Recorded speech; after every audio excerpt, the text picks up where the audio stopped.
Bienvenidos a Mi Esquina Global. En cabina conmigo, mi compañero de los lunes es Andrés Carrera, y nuestro programa sobre psicología.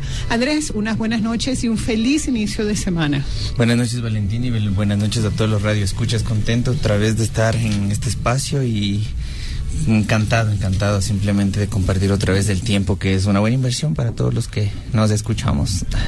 Sí, Andrés, y qué bueno que estás aquí. La verdad es que nos hiciste falta el lunes pasado. Sí, sabes que estaba en un proceso de nacimiento, porque cuando nace un padre, y creo que estaba naciendo otra vez como padre de una nena. Hermoso, encantado, porque de otra forma es un milagro que te cambia la vida, te pone más metas, más ilusiones, y súper bonito comenzando con ese proceso. Así es, yo estuve comentando, Andrés, que como nació el día después de la superluna, pues el día antes será una super niña. Sí, esperemos que venga, haga su proceso, deje o enseñe lo que tenga que enseñar, y pues que se transforme como luz. Ya sabes que era hermoso, porque en estos días uno se pone a analizar situaciones o actividades diarias de cómo los nenes nacen con esa luz, ¿no? De unir cosas, de unir amigos, familia, y simplemente es una transformación hermosa.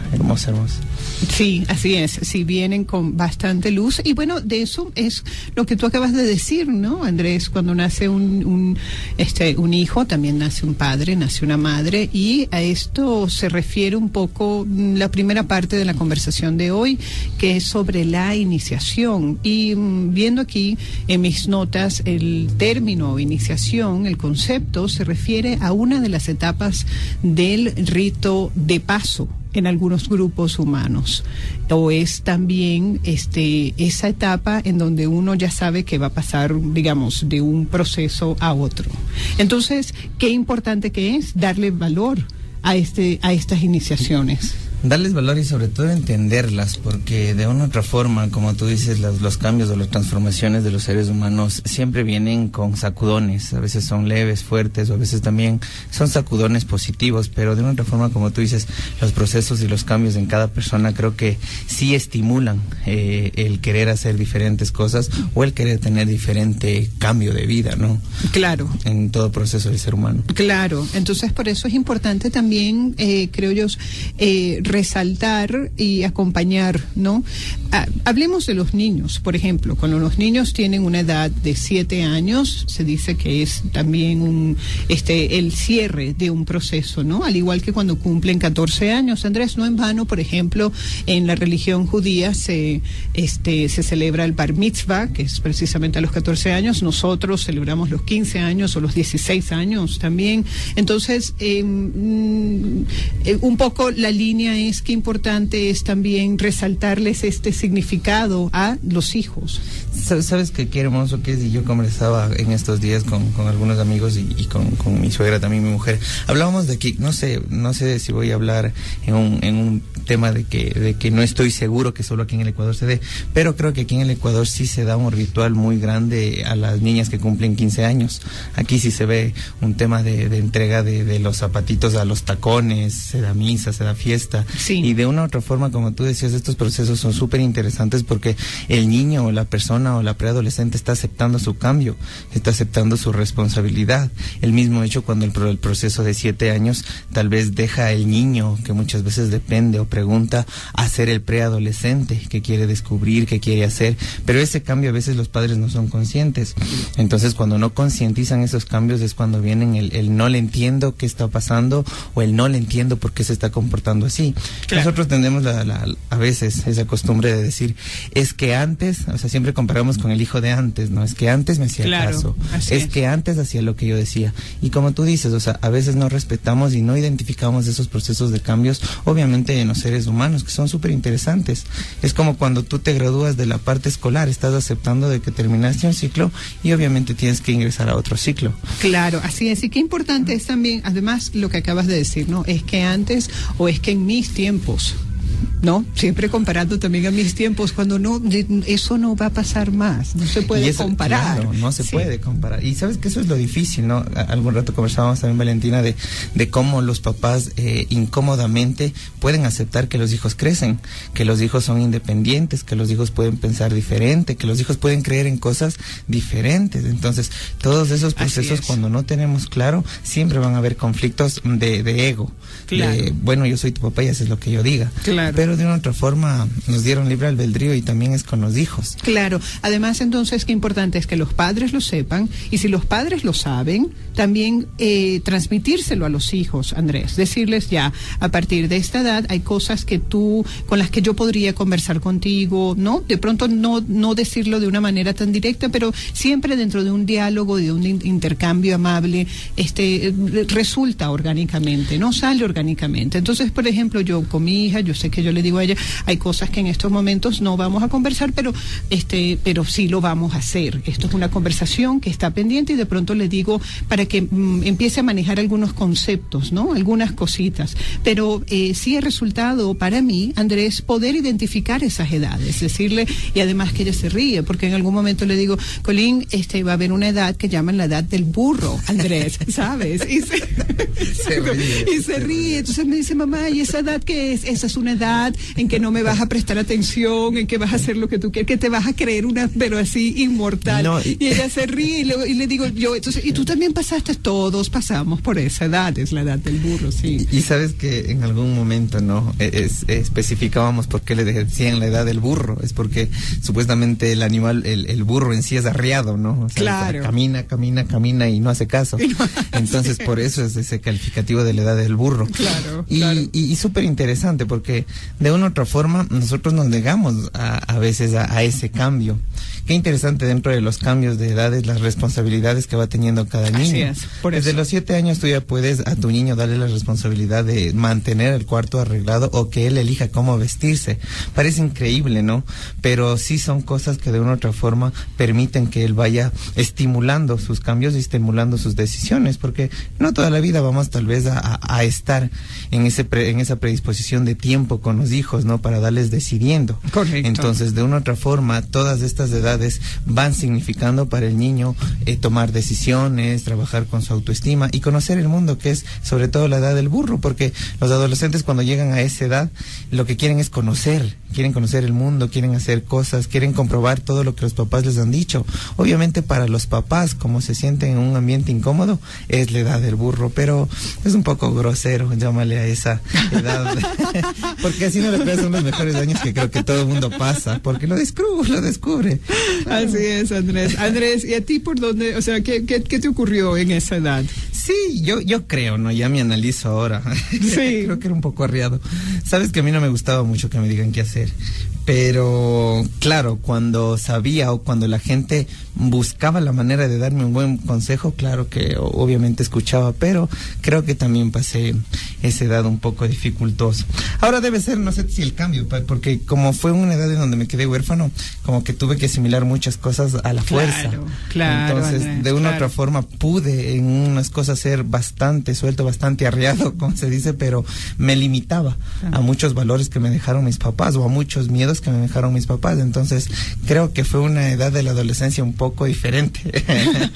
Sí, un poco diferente. Sí, muy bien, esta noche estoy conversando con mi compañero Andrés Carrera. Nos encantaría escuchar sus comentarios, el 255-8915, el 255-8916. Las líneas están abiertas y Andrés, ya también he anunciado que a partir del lunes que viene tú vas a tomar la posta en este programa y vas a estar acompañando a nuestros oyentes. Yo salgo de vacaciones por unas semanas, pero voy a volver, por supuesto, con las pilas bien cargadas y con otras propuestas para el programa. No, yo encantado, igual como te decía, sobre todo en este espacio en donde la gente siempre nos da esa apertura de tiempo, ¿no? Yo agradezco a todos los que nos escuchan en todo lo que estén haciendo, porque es un tiempo y yo encantado siempre de utilizar este espacio para alimentarnos mutuamente. Así es, Andrés. Andrés, y sabes que este es un tiempo, este es un horario también donde estamos, donde los que nos escuchan es porque quieren escuchar, digamos, ¿no? Valga la redundancia, pero es un espacio también donde sabemos que es como la hora de la merienda, de la cena, sabemos que también están haciendo otros quehaceres, y a mí me gusta siempre imaginar qué pueden estar haciendo nuestros oyentes ahora a las 8:15. No, sí, y sabes que como ya es la última información que tal vez va entrando en el día, a veces se quedan con ese mensaje. Claro. Y eso es bueno porque a veces dice uno, estoy cambiando y no sé por qué. Es porque de una u otra forma también hay información que tu cerebro lo acepta y comienza a actuar. Claro. Es como cuando te cambias de ciudad y necesitas comer cosas nuevas. Al principio va a ser como que diferente, pero te vas a adaptar. Sí, Andrés. Y bueno, al regreso entonces vamos a seguir conversando acerca de estas iniciaciones, de las edades, cuáles son. Tenemos la edad de los 7 años. A la edad de los 7 años ya, como dice Andrés, está muy bien que los niños puedan mantener su cuarto ordenado. Incluso también, Andrés, yo a mi hija ya le doblo la ropa y ella está encargada de meterlo dentro de sus gavetas, que vaya donde tiene que ir, las medias con las medias, ¿no? Así, las camisas con las camisas. Y esa es la idea, porque de una u otra forma también tú le das o le vas dando espacio y decisión. Nosotros estamos acostumbrados cuando son niños a manejar el 100% la decisión de papá o la decisión de mamá. Cuando ellos van transformándose ya de preadolescentes, de ese 100% del control que hay en la casa, ellos necesitan el 10%. ¿Por qué? Porque cada uno va a comenzar a respetar el espacio de las personas. Es bonito hablar de este tema porque también se ve consecuencias dentro de la autoestima de los niños cuando no les dejan hablar, cuando no les dejan participar o cuando minimizan los problemas de los niños. Es cuando llegan al aspecto escolar y no alzan la mano o no participan con los profesores. Entonces los papás son los primeros que se admiran y dicen, no, pero si en la casa hablas, ¿por qué no hablas con tus compañeros? Entonces se dan cuenta que dentro de la casa, como no entienden estos procesos, les cohíben a los niños. A veces les quieren seguir tratando como niños. Entonces tú ves que ya hay 12, 13, 14 años y hay los papás que caen tanto en la necesidad de seguirles vistiendo y seguirles sometiendo. Claro. Y ahí viene la rebeldía. Así es. Como el proceso de la adolescencia, los niños y las mujeres se ven más grandes, a veces ya son hasta más altos que los papás, es cuando viene el rebote de rebeldía. Pero si tú ves que a un niño desde los 7, 8, 9 años le das el 10% de decisión, de espacio, tal vez no sea un adolescente tan revoltoso. Claro. Porque generamos causa y efecto. Claro. Si tú le comienzas a manejar a tu hijo en decisiones propias de él, obviamente tú limitando de acuerdo a la edad, no va a ser tan difícil la adolescencia. Pero si tú eres de los que le somete a los niños hasta cuando tú quieres, obviamente se van a sentir ya con cuerpos grandes, altos, van a responder o van a faltar el respeto a los papás. O van a faltar el respeto a los papás. Bueno, Andrés, en todo caso, tú estás ahora en una etapa de puro juego, y eso es muy sabroso también de disfrutar. Creo que cada etapa también tiene su gusto, ¿no? Y por eso es que, Andrés, te gustaría, por favor, dar tus teléfonos y dónde te pueden contactar. Claro, es del 0998-650821 o 0987-566-914. En el norte de Quito, o en el Facebook Mandala Holístico, o en Lo Sencillo de la Vida, también como canal de YouTube, que pueden también encontrar los programas que subimos cuando se pierden a veces. Claro. Allí es donde lo pueden conseguir. Entonces, Andrés, tenemos estas edades de 7 años. También leí en mis notas que esta es todavía una edad que, aunque los niños están aprendiendo a leer, también disfrutan que uno les lea. Qué importante es ese momento donde uno les lee un cuento. ¿Y por qué? Porque yo sí creo que en estos tiempos, Andrés, eso alguna vez lo conversábamos fuera del aire, necesitamos historias, necesitamos de nuevo esas historias de héroes, de heroínas, de solidaridad también, ¿no? Que muchos cuentos llevan ese mensaje. Sabes que es súper importante que los padres aprendan a criar a los hijos con ejemplo, no tanto con exigencias, no tanto con límites, sino con ejemplo, porque muchas veces nosotros les exigimos a los hijos demasiados y como papás a veces tenemos a dar una libertad tan grande donde los hijos entran en esa confusión, en donde exigen que lean pero no le ven a un papá con un libro, exigen que estudie tal vez y no le ven a un papá tal vez que cumple los horarios de la casa o que cumple tal vez con las promesas que les hacen a los niños. niños. Entonces, qué importante cuando estamos en estos cambios en edad, sobre todo como tú dices, de niño preadolescente, porque ellos están ya generalizando sus actitudes, y el generar sus actitudes es como que van tomando un poco de personalidad, de cómo son cuando deciden, cómo son cuando enfrentan una mentira, una verdad, cuando se equivocan. Entonces, el mismo tema de la lectura. A veces hay papás que solo les exigen leer, pero no se dan cuenta de que tal vez la línea de la lectura tiene que ser una aventura o un cuento divertido, porque a veces los papás exigen y le aburren porque le hacen leer ciencia tal vez, y de una u otra forma el niño no entiende.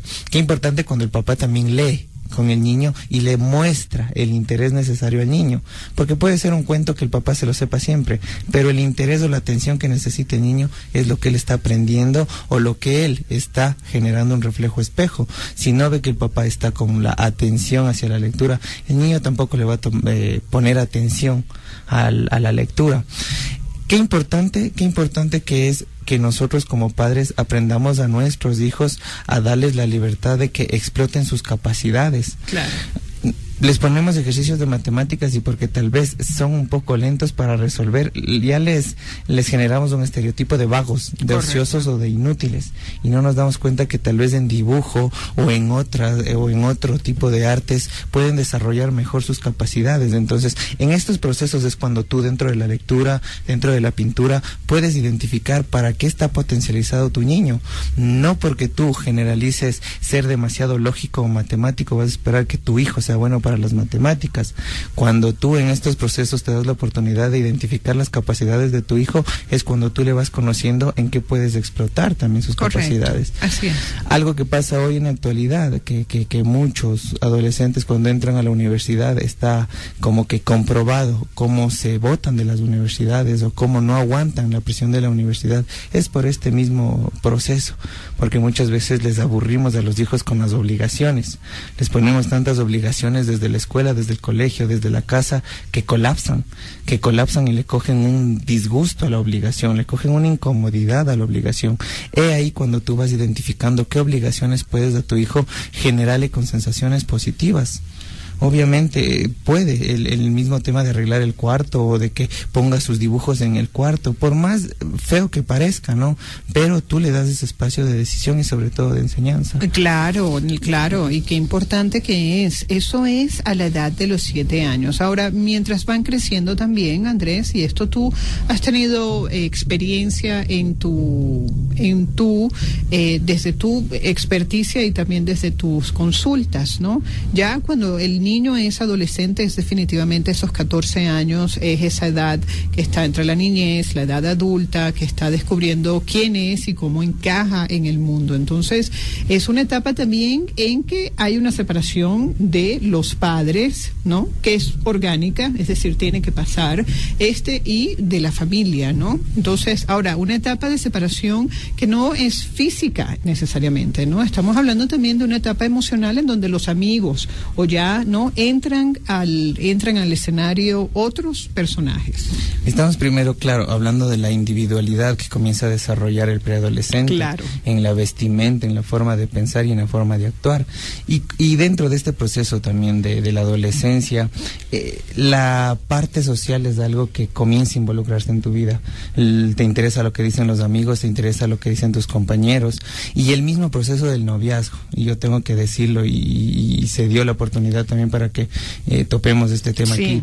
El tema del noviazgo es un proceso, es algo dentro de una normalidad, porque hay papás que no entienden que ya entre los 16, 17 años necesariamente viene la curiosidad de lo que es un novio, de lo que es una novia, y cuando los papás no respetan este proceso, están cohibiendo una evolución de pareja en el adolescente.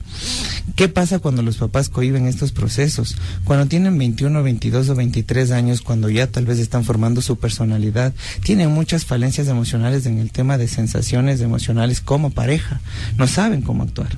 no saben cómo llevar una relación, y es cuando terminan los adolescentes sintiéndose feos, sintiéndose que nadie les quiere, porque se dan cuenta que de una otra forma no saben demostrar amor o no saben recibir amor, porque tienen ese miedo, ¿no? Porque siempre les dijeron de que un novio es malo o de que una novia es mala, o cuando caen muchas veces en la insatisfacción. ¿Por qué insatisfacción?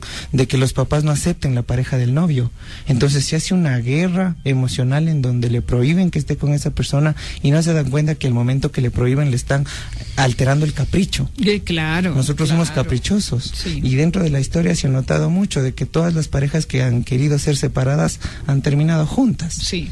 Y dentro de ese proceso de peleas vas obviamente generando ese distanciamiento que tú lo decías, que puede ser biológico, pero termina siendo más un poco emocional, porque ya viene esa comparación de que no es para ti, es que para ti no te gusta. Entonces, estas iniciaciones dentro de los procesos evolutivos del niño, del adolescente, son necesarios. ¿Por qué? Porque es una evolución de nosotros. Yo entiendo mucho y creo que en el proceso voy a entender de que los papás pueden tener miedo a que les hagan daño a los hijos, pero si ellos no sienten el daño, no van a generar resiliencia para levantarse. Y claro, es parte de, amigos, ese es parte del rol, de nuestro rol de padres. Con cuánto a uno le gustaría que no les pasara nada, les gustaría no poder protegerlos, pero en realidad ellos tienen que caminar, ¿no? Por su propia cuenta. Claro, y en algún momento conversábamos, Valentina, de cómo nosotros dentro de la adolescencia debemos aprender a ser súper sinceros con los hijos, hablarles qué es un novio, cómo le tiene que tratar un novio, qué tiene que hacer un novio o cómo puede avanzar un novio. Eso es tema de padre o de madre. Así es. Pero como no le cae el noviecito, pues no le da la importancia necesaria. Claro, y además que eso es tema de padre y es tema y de madre, y de nuevo lo que hablábamos, ¿no? Las iniciaciones. Es decir, ya yo te llevo hasta acá y te explico cómo es este camino o cómo puede ser este camino a partir de ahora, ¿no? Entonces, ¿cómo puede ser el camino a partir de los 14? ¿Cómo puede ser el camino a partir de los 7? ¿No? Viene con el paquete esa conversación. No, y el mismo tema de la sexualidad, que hoy en día, de una otra forma, dentro del internet encuentras demasiada información. Correcto, y sigue siendo tabú. Sigue siendo un tabú. Y te das cuenta de que esos temas, por más vergüenza que sientas como papá, tienes que hacerlo, tienes que hablar. Claro. Tú puedes evitar embarazos, tal vez a temprana edad, o tú puedes evitar que tu hija se desilusione o se deprima, claro, solo con el tema de concentrarte en estas conversaciones. Es correcto, estamos hablando no solamente de algo físico, sino también de corazón, de las emociones, ¿no? Puedes evitar a mí me parece, yo tengo un amigo que aún con sus hijos de 16 y 15 años aún no han tenido esa conversación. Entonces, ¿hasta cuándo? Además que ahí viene el tema, ¿no? Él me dice, no, bueno, yo voy a esperar a que su mamá les diga.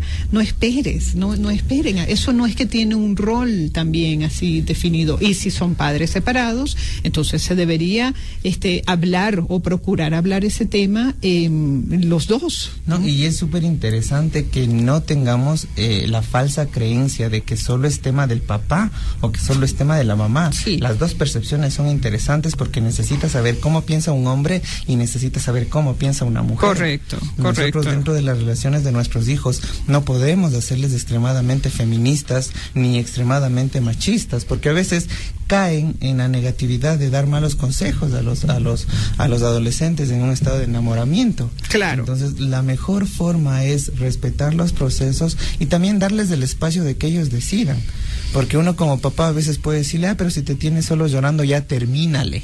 Pero uno como papá piensa que es fácil, no se da cuenta de que el hijo es el que está enamorado, el que está confundido. Entonces viene la parte sutil de cómo yo, papá, le puedo aconsejar a mi hijo, no solo en el tema de cómo le estás amando a él, sino cómo tú te estás amando. Así es. ¿Cómo tú te estás amando? Claro. ¿Tú crees que eres guapa, guapo, bello, o crees que te mereces ese novio? Porque a veces los adolescentes tienen emociones muy vacías que no las dicen, y es cuando terminan haciéndose súper enamoradizos, porque porque les comienzan a los novios a dar sensaciones que en la casa no tienen, como el hablarles bonito o el preguntarles cómo están.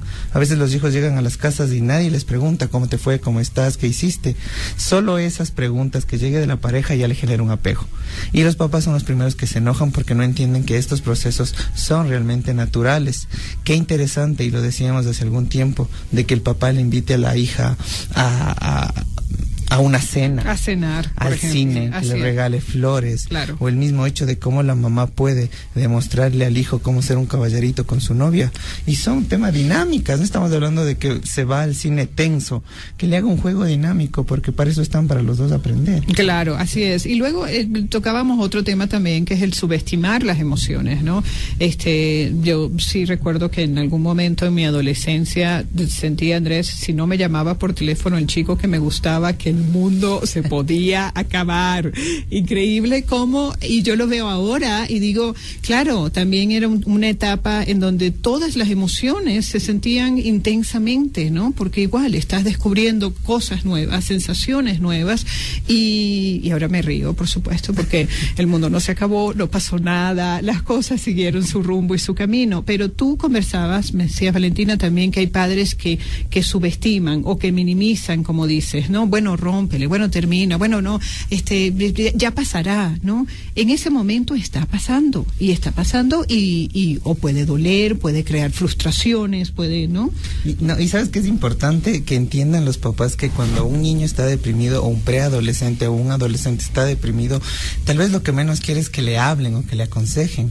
Tal vez solo necesita un todo va a estar bien o un abrazo sincero. O un abrazo, porque de otra forma hay emociones que dicen más que 1000 palabras, como un abrazo, como cogerle la mano duro, ¿no? Gestos. Sí. Entonces, son situaciones que los papás deberíamos de aprender, porque como tú lo decías, no podemos decir que lo hacen de malos, es una costumbre.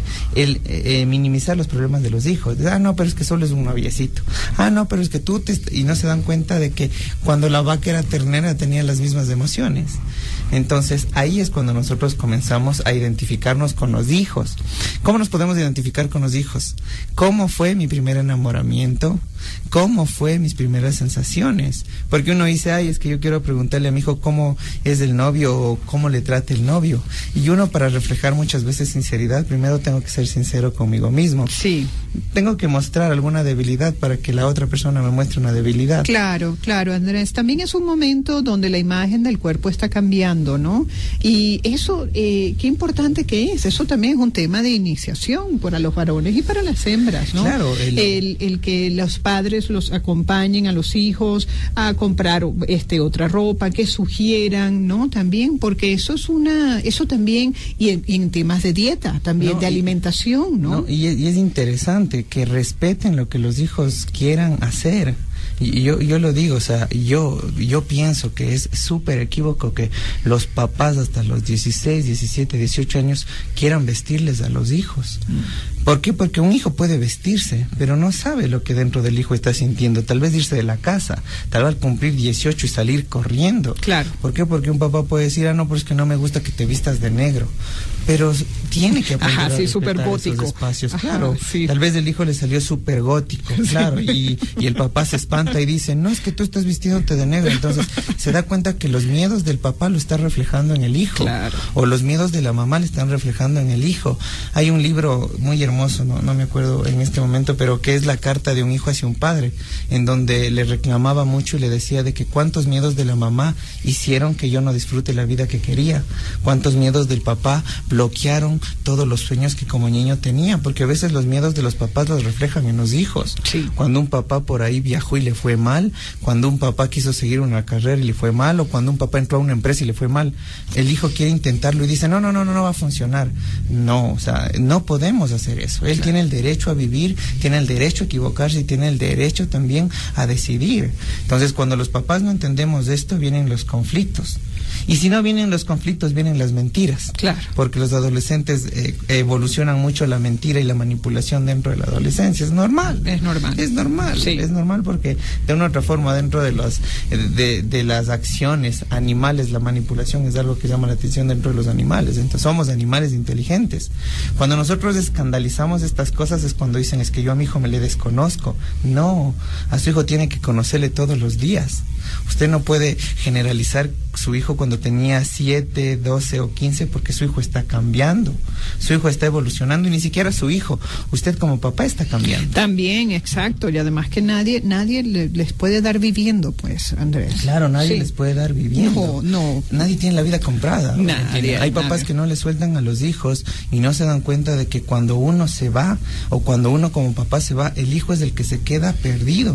Yo en algún momento, y tengo que decirlo porque yo tengo que ser sincero con la gente que me escucha, claro. En algún momento yo sentía mucha esa protección de mi mamá, que cuando se fue de mi vida hubo un proceso de tiempo en que yo me sentía perdido.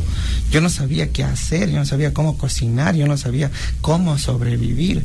De una otra forma, tal vez el mundo puso personas en mi vida que me fueron puliendo un poco, pero claro. Los papás no se dan cuenta de eso, piensan que van a estar toda la vida y les sobreprotegen. Claro. Entonces, lastimosamente es un amor ya no controlado, porque también hay algo, mira, y esto tengo que decirlo, Valentina. Nosotros dentro de la psicología, cuando hablamos de problemas muchas veces de adolescentes o de niños, siempre nos vamos al tema de cómo fue el embarazo, cómo fue el parto, cómo fueron las emociones dentro de su embarazo, porque todo eso tiene unas secuelas. Entonces, los papás que a veces tienen hijos un poco que nacieron temprano, que nacieron con un poco de enfermedades o con situaciones complejas, ese miedo de pérdida de bebés hacen que tengan miedo a perderles toda la vida. Sí. Entonces hay niños que nacen a los 6 meses, a los 7 meses, a los 8 meses, pero te das cuenta que en el momento que llegan al mundo se desarrollan en normalidad. Los que tienen miedo son los papás. Sí. Los papás, porque los niños tal vez desarrollaron ya su miedo, desarrollaron su enfermedad, pero los papás, como les vieron tal vez chiquitos, inofensivos, son los que no sueltan el miedo y son los que les viven rectificando sus miedos toda la vida. Claro. No, pero es que tú naciste muy temprano, entonces te da alergias. Entonces tal vez el niño ya quiere superarlo, pero el papá no le deja. Claro, claro. Y qué interesante lo que estás diciendo, porque realmente una de las cosas más lindas e importantes que le podemos dejar a nuestros hijos, Andrés, es el trabajar en nosotros mismos.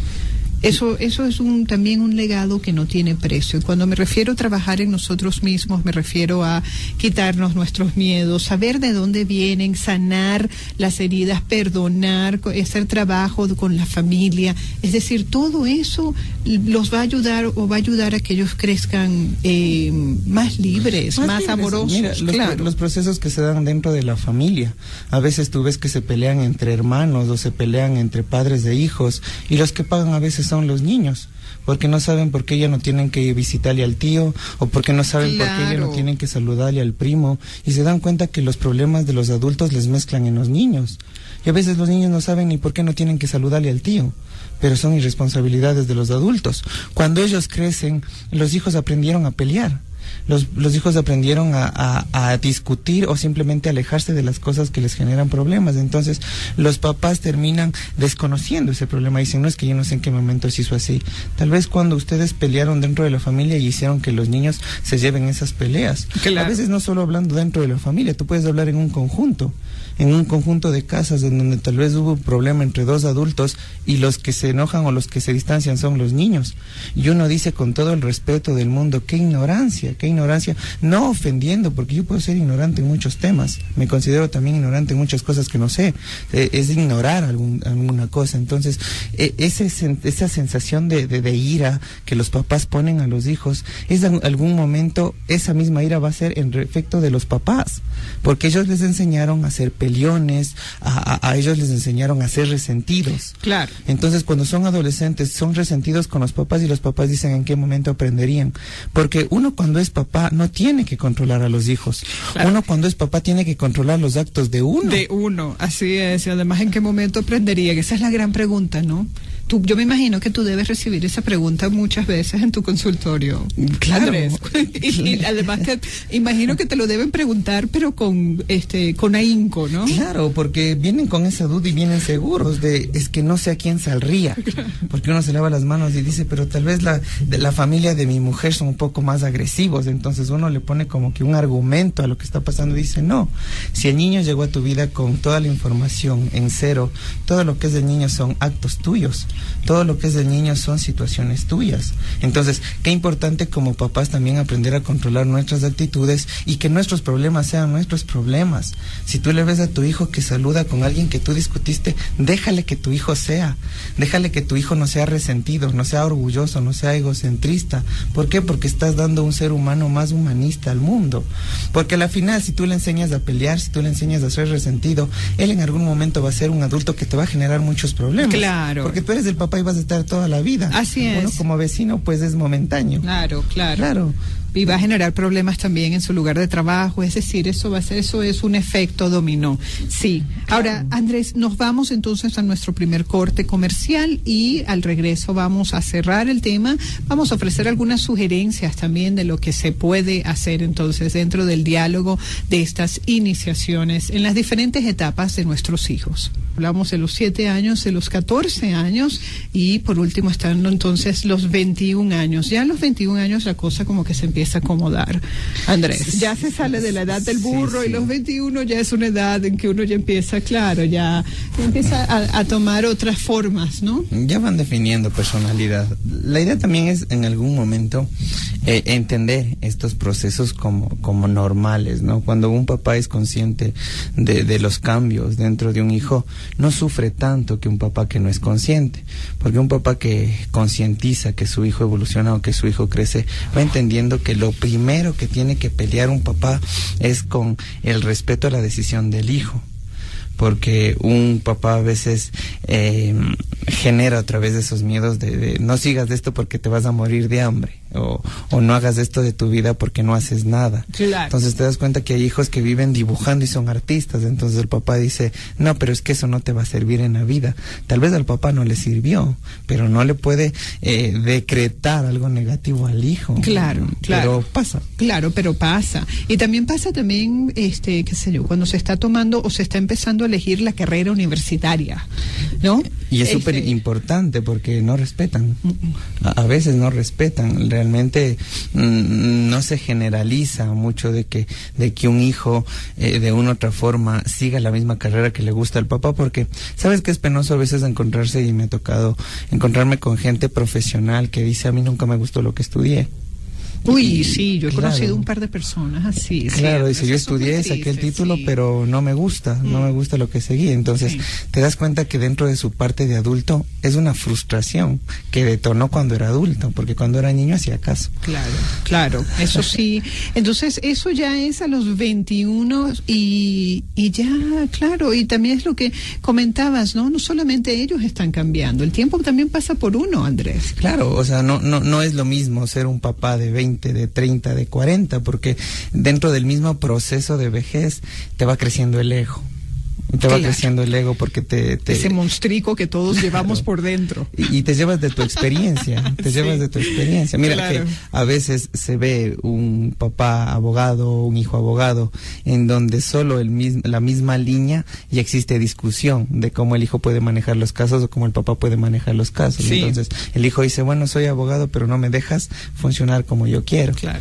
Entonces, de una otra forma, yo creo, y te digo de corazón, no generalizamos un futuro a los hijos, por más que les exijamos o por más que en algún momento sean vagos. O sea, el futuro y el destino realmente es diferente para todas las personas. Hay personas que viven del arte, hay personas que viven del teatro, de la actuación, y te das cuenta que en algún momento tal vez si fueron minimizados, los dijeron que no les iba a ver bien. Hay personas, Andrés, que viven de YouTube, de montar videos en YouTube. Hay personas que viven de YouTube, y te das cuenta que cuando comenzaron a hacer YouTube, realmente los papás no le apoyaron. Claro. Yo escuchaba una anécdota algún rato de Américo, ¿no? De este cantante peruano que decía de que la mamá le vivía diciendo de que va a fracasar todavía en su vida, ¿no? Porque le encontraba a él encerrado escribiendo canciones y cantando. Entonces le decía, oye, ponte a estudiar o ponte a hacer algo, que no haces nada de tu vida. Claro. Entonces él luego decía de que la mamá no se imaginaba lo que iba a hacer.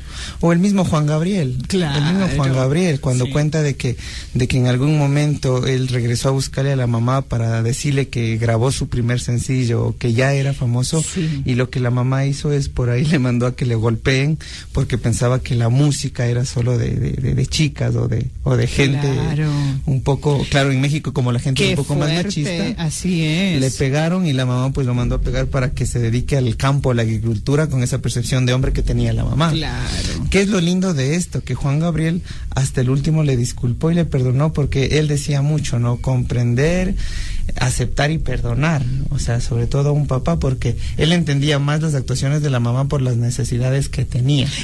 Y fíjate que hace poco vi una película de él, donde es una película donde él además aparece hablando los comentarios de su vida, Andrés, y qué increíble, hay una escena en donde él cuenta cuando la madre lo deja en un orfanatorio y estaba chiquito. De 3 años. De 3 años, claro. Y él cómo empieza a buscarla, y claro, estaba chiquito y lo único que veían eran piernas, entonces pero no veía caras. No veía caras. A mí me ha conmovido tanto porque él cuando él sigue hablando sobre ese momento de su vida, es lo que acabas de decir, es desde un lugar de un profundo amor, de una profunda comprensión hacia su mamá. Decía, claro, era una mujer que tuvo que hacer lo que tenía que hacer, claro, no podía hacer más. Imagínate, uno teniendo un pensamiento un poco analítico dice, debería en algún momento tal vez hasta odiarle, no sé, grosero. Claro. Pero como tú lo dices, lo habla tanto de corazón que uno llega a entender el nivel de entendimiento que llegó a tenerle. Claro. Las mismas sensaciones que Juan Gabriel contaba,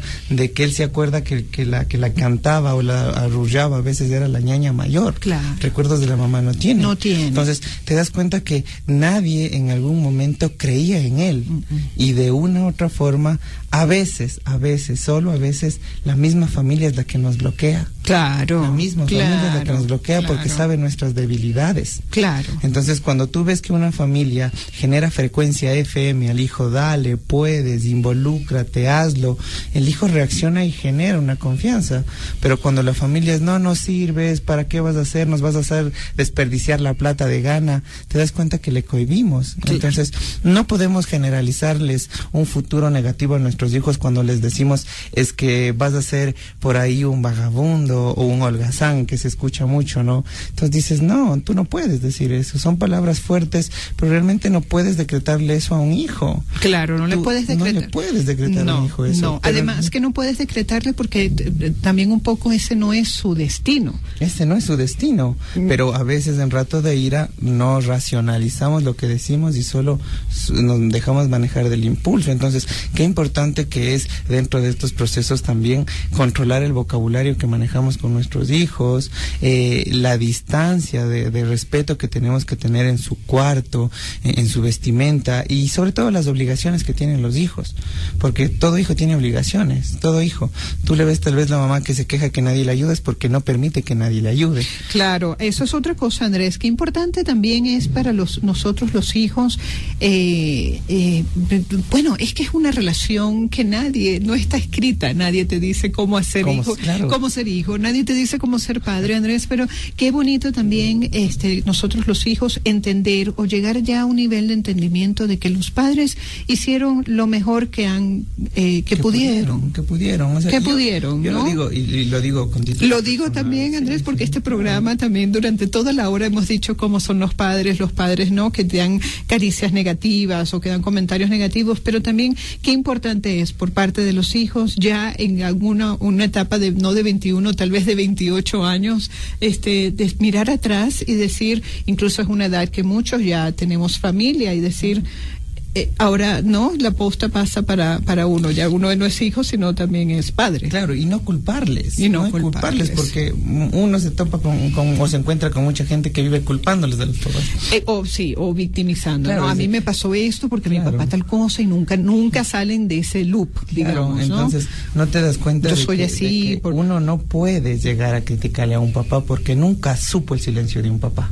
Y yo lo digo con convicción. A veces hay hijos que les critican a los papás, a veces que fueron infieles o a veces que les fallaron. Entonces, uno no sabe los silencios del papá. Uno no sabe los silencios de esos viejitos, no saben por qué. No sabe los silencios de la mamá, no sabe los silencios de la mamá. Entonces te das cuenta que hay hijos que ni siquiera entiendan el contexto de vida y son los que les critican a los papás. Muy fuerte. Entonces, qué importante que es muchas veces el romper esas líneas para yo ser papá y no ser un papá criticado, porque el mundo es circular, es rotativo y a veces con la vara que mide serás medido. Así así es. Tú ves hijos es que una gritan, ley. Claro, es una ley. Tú ves hijos que gritan a los papás y terminan los hijos gritándoles ya cuando son papás. Y cuando ya son papás se quejan y dicen, ¿en dónde aprendieron? No. Tú estás generando una causa, tú estás generando un efecto de una causa. Y ahí es cuando uno no puede culparle, no puede decir, no, pero es que tú le hiciste malcriado, porque tampoco ningún papá asimila su equívoco, ¿no? No es que tú le mimaste mucho, le dicen a la mamá, o no, tú lo consentiste mucho, no. 50% papá y mamá, los dos hemos errado en muchas cosas, pero el tiempo es valioso para cambiar.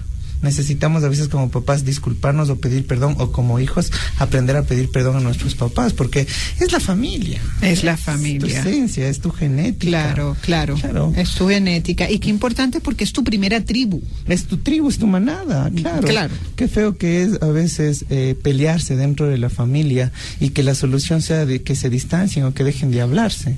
Es feo porque te das cuenta que ya cuando tú estás en una edad de 25, 30, 35 años, lo que tienes que demostrar es eso, esa capacidad de entender el problema de los demás. Uno no puede cerrarse la razón de uno, en una pelea sobre todo. En una pelea uno no puede decir, es que yo tengo la razón, porque ese es el primer error de la razón. Sentir que tiene la razón. Lo que uno en un momento de pelea tiene que hacer es tratar de entender la razón de la otra persona. Incluso si quiere arreglar. Eso me recuerda también a la frase, Andrés, que dice, Dios mío, dame paciencia, pero dámela ya. Claro, porque nosotros a veces soltamos la paciencia. Yo quiero arreglar mis problemas, pero entonces culpo al otro, y uno se deshabilita, y sabes que a veces es una irresponsabilidad culpar a los demás. Claro. Tú vives culpando a todo el mundo de tu vida, que dices, oye, y en algún momento aprendiste a vivir tu vida, porque siempre hay gente anclada al pasado. Entonces, cuando se anclan al pasado, se quedan el presente y el futuro lastimosamente detenidos. Entonces, qué importante que es nosotros aprender a cerrar círculos emocionales con nuestros padres para que nuestros hijos sean el valor de padres que nosotros tal vez quisimos tener. Incluso si tú eres de los hijos que se queja de tus padres, aprende a ser el papá que hubieras querido tener. Para que tu hijo sea siempre el hijo que tú quisiste ser. Que simplemente es una causa y un efecto. Así es. Andrés, y ya a las 8:59 se nos está acabando el programa. Yo quiero despedirme. Por favor, de nuevo, tus teléfonos y tus números, tus redes sociales para nuestros oyentes. En redes sociales, Mandala Holístico. En YouTube, Lo Sencillo de la Vida, y el 0998650821 o el 0987566914 con previa cita. Estamos en el norte de Quito. Muy bien, Andrés, entonces con esta imagen nos vamos, con la imagen de sanar las raíces, para que seamos un buen árbol, ¿no? Un árbol firme. Sí, y valoremos nuestra genética, nuestra familia, honremos a los padres, ¿no? Honrar a los padres es algo que realmente te estabiliza en el mundo, te estabiliza. Yo lo decía hoy en la mañana en el programa de la tarde, decía, a veces es tan indignante encontrarte con hijos que se avergüenzan de los papás, porque se sienten de un target, entre comillas, alto, y uno dice, estás demasiado perdido, porque el que tú niegues tus raíces, tu tronco, tus ramas y tus hojas van a vivir desequilibradas toda la vida. Que tú reconozcas tus raíces es mantener tu tronco y tus ramas establecidas para las tormentas y soles extremadamente fuertes que te da la vida. Claro. La fuerza del árbol no está en las ramas ni en el tronco, está en las raíces. Está en las raíces, así Claro. es. Y con esto nos vamos, amigos. Para mí fue un gran placer. Valentina Califellanes al micrófono. Como todos los lunes, Andrés Carrera me acompaña. Es nuestro lunes de psicología. Espero que estos mensajes también queden ahora con ustedes en sintonía de la gran señal de la Radio Católica Nacional del Ecuador. Continúen también con la Santa Misa y quiero darle las gracias a Cristian Bastidas, que estuvo en los controles. Descansen y será hasta mañana. Ya recorrimos avenidas, intersecciones y calles. Nos vemos en la próxima esquina.